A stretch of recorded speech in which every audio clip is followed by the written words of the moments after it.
Hi everyone, welcome to Beginners Cooking A to Z channel. இன்னைக்கு நம்ம சேனலில் ரொம்ப சிம்பிளான ரவா பாயசம் எப்படி செய்கிறதுன்னு பார்க்க போகிறோம். இப்போ வாங்க வீடியோக்குள்ளே போகலாம். ஸ்டவ் ஆன் பண்ணிவிட்டு ஒரு பேன் வச்சுருக்கேன். பேன் நல்லா ஹீட் ஆனதும் 2 டேபிள் ஸ்பூன் போல் எண்ணெய் சேர்த்துக்கிறேன். எண்ணெய் சேர்க்க விருப்பம் இல்லைன்னா நீங்கள் நெய் சேர்த்து செஞ்சுக்கோங்க. ஒரு 10 முந்திரி பருப்பு சேர்த்துக்கிறேன். ஸ்டவ் லோ ஃப்ளேமில் இருக்கட்டும். முந்திரியோட கலர் லைட்டாக சேஞ்ச் ஆனதுக்கப்புறம் உலர்ந்த திராட்சை சேர்த்துக்கலாம்.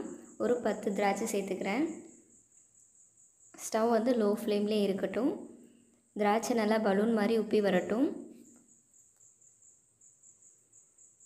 இப்போ முந்திரியும் திராட்சையும் நல்லா வறுபட்டுருச்சு. ஸோ இப்போ இதை வெளியில் எடுத்துடலாம்.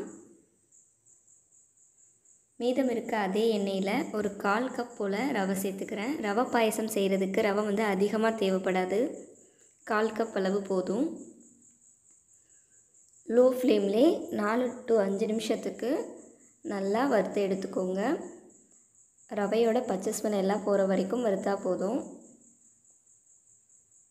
இப்போ பால் சேர்த்துடலாம். 1 கப் அளவு நல்ல திக்கான பால் சேர்த்துக்கிறேன். பால் சேர்த்ததுமே நல்லா மிக்ஸ் பண்ணிக்கோங்க, இல்லாட்டினா ரவை கட்டி பட்டுரும். ஒரு தடவை நல்லா மிக்ஸ் பண்ணதுக்கப்புறம் மீடியம் ஃப்ளேமில் வச்சு பாலை நல்லா கொதிக்க விடுங்க. பால் லைட்டாக கொதி வந்ததுக்கப்புறம் நான் தண்ணி சேர்த்துக்க போகிறேன். உங்களுக்கு தண்ணி சேர்க்க விருப்பம் இல்லைன்னா நீங்கள் முதல்லையே 2 கப் அளவு பால் சேர்த்துக்கோங்க. நான் 1.5 கப் அளவு இப்போ தண்ணி சேர்த்துக்க போகிறேன். கொஞ்சம் கொஞ்சமாக தண்ணி சேர்த்து நல்லா மிக்ஸ் பண்ணிக்கோங்க. தண்ணி சேர்த்ததுக்கப்புறம் திரும்ப நல்லா கொதி வரணும். அது வரைக்கும் நம்ம குக் பண்ணணும். லோ டு மீடியம் ஃப்ளேம்லேயே வச்சுட்டு நல்லா மிக்ஸ் பண்ணிகிட்டே இருங்க. ரவை கட்டிப்படாமல் இருக்கிற மாதிரி பாருங்கள். நல்லா கொதி வந்துருச்சு. நெக்ஸ்ட்டு நம்ம சுகர் சேர்த்துக்கலாம். 1/2 கப் அளவு நாட்டு சர்க்கரை சேர்த்துக்கிறேன். நீங்கள் நாட்டு சர்க்கரை சேர்த்துக்கலாம், இல்லாட்டினா ஒயிட் சுகர் கூட சேர்த்துக்கலாம். இப்போ சர்க்கரை நல்லா கரையிற மாதிரி மிக்ஸ் பண்ணிக்கோங்க. ஃபஸ்ட்டே நம்ம சர்க்கரை சேர்த்துட்டோன்னா ரவை வேகாது. ஸோ அதனால் ரவை நல்லா வெந்ததுக்கப்புறம் தான் சர்க்கரை சேர்க்கணும்.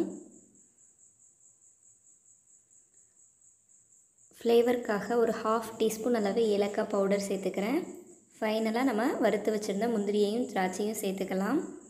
அவ்வளோதான், ரொம்ப சுலபமான ரவை பாயசம் ரெடி ஆயிடுச்சு. இந்த வீடியோ பிடிச்சிருந்தால் ஒரு லைக் பண்ணுங்கள். இந்த வீடியோவை உங்கள் ஃப்ரெண்ட்ஸ் அண்ட் ஃபேமிலிஸ்க்கு ஷேர் பண்ணுங்கள். தேங்க்யூ.